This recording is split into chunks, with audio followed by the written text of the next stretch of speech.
In our first installment, we argued that despite the protest of fundy atheists, Adolf Hitler and his Nazi cohorts could in no sense be called Christians. Now we'll... Hold on there, Holding. I still say denying Hitler was a Christian is just the No True Scotsman Fallacy. And why is that? The man said he was a Christian. I'll go with the simple explanation. He really was one. Oh, you will, huh? Then what would you do with this guy? Hello everyone, Mahatma Gandhi here. Mahatma Gandhi? What's he got to do with anything? Give him that quote you're famous for, please. The quote? Ah, yes. I am a Christian, a Hindu, a Muslim, and a Jew. Okay, so, he just said he was a Christian. What do you say to that? Well, he can't be all of those at once, so he must mean something else when he says he's a Christian. Aha! No True Scotsman Fallacy! Think with your dipstick, Jimmy!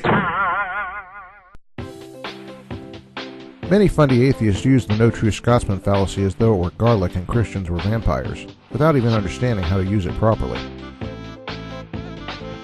What exactly is the No True Scotsman Fallacy? Does it really mean that we must acknowledge Hitler as a Christian, in spite of the serious deviations he had from Orthodox Christian belief? Let's give a standard framing of this No True Scotsman Fallacy.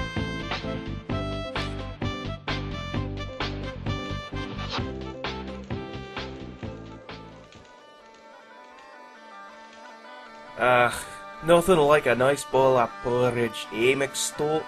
Aye, that sure is true, MacWeasel. Aye, it's a good thing. Here, hold on a minute. What's that you're doing? I'm putting sugar on me porridge. What? No true Scotsman eats his porridge with sugar on it.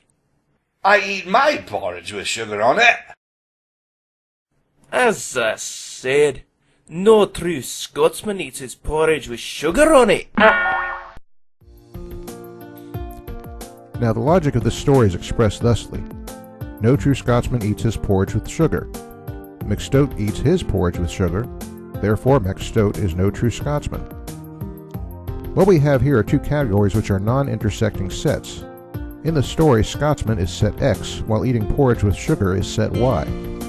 McStoat eating his porridge with sugar is an object in set Y.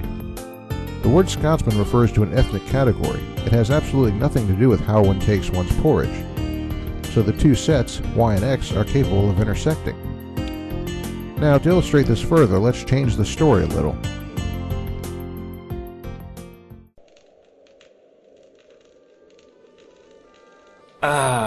Nothing like a nice bowl of porridge, eh, McStoat? McStoat? Hey! What do you do at McStoat? Nothing. I am McStoat. You look like Boris Ivanov, the Russian diplomat. Niet. I too am a Scotsman. Are you from Scotland? Are your parents, perhaps?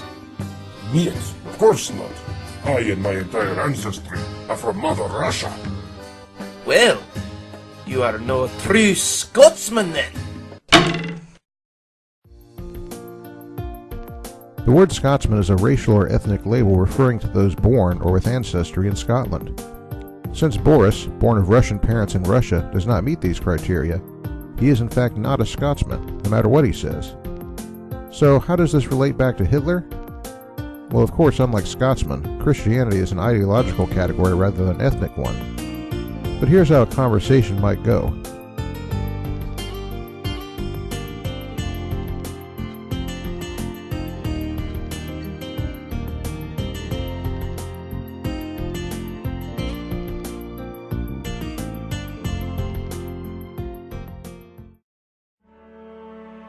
Just as we can ask who qualifies as a Christian, we can also ask who qualifies as a patriotic American. A patriotic American might do any number of things to express patriotism. Display the American flag, join the military or some other organization to serve the country, become intimately familiar with the contents of the Bill of Rights or the Declaration of Independence, or simply be a law-abiding citizen. Arguably, these are all examples of things one can do to be called a patriot. Yet, of course, the absence of these things does not cause us to say someone is not a patriot. All these actions are maximal expressions of patriotism, just as these parallels would be maximal expressions of being a Christian. And yet we would also expect that a true patriot would do nothing to contradict these maximals in plain terms. And at a minimum, we'd say a patriot would do nothing to intentionally harm the country they love. Now, on the other hand, what would we say would be a minimum required to be a Christian? Well, you might take a simple phrase like this and say it does the job. And maybe it can if you have someone who doesn't take the time to work out all the details. The problem is that several of the key words here have their own defining context. Take Jesus, for example.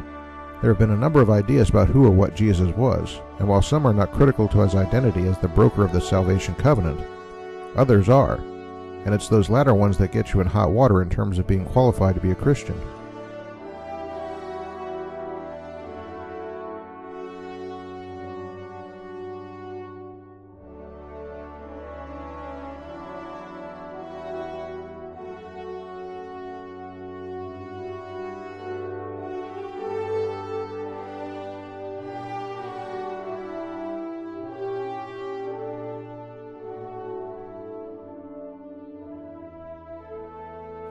So in the end, it's sort of paradoxical. The less you know, the more likely you are to be able to get away with being qualified as a Christian when it comes down to defining a minimum. It's sort of like Jesus said, those who have more will be expected of them.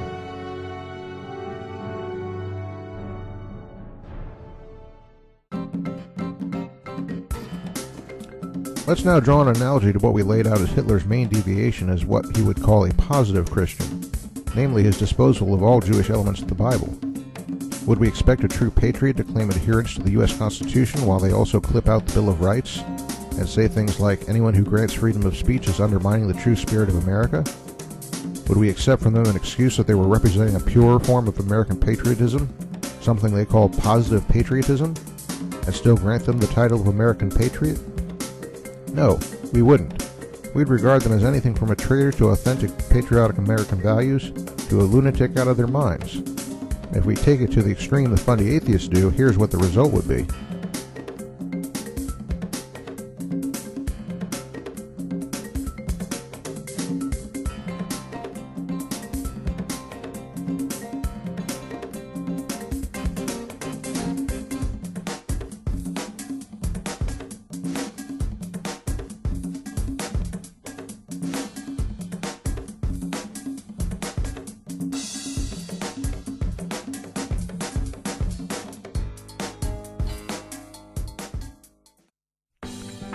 The bottom line is, it simply isn't that hard to deny someone like Hitler the designation of Christian. His deviation from Christian principles and from Christian teachings, and his denial of critical elements of Christian belief as defined by the establishing context of first century Christianity, mean it's ridiculous to take his professions at face value. And if you think not, well, maybe this guy is a Christian too. Or maybe this guy is. Hi there, my name's Kronk. The only part of the Bible I believe in is Romans 6:3, and I think Jesus was an alien from the planet Fungaloo 7.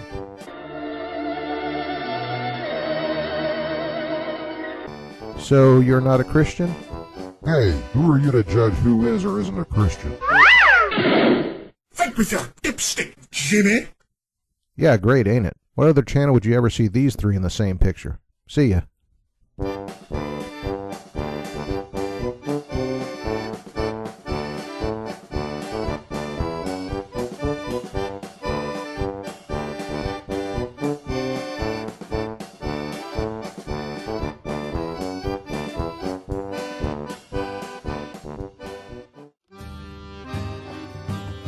In Soviet Russia, all the porridge eats you.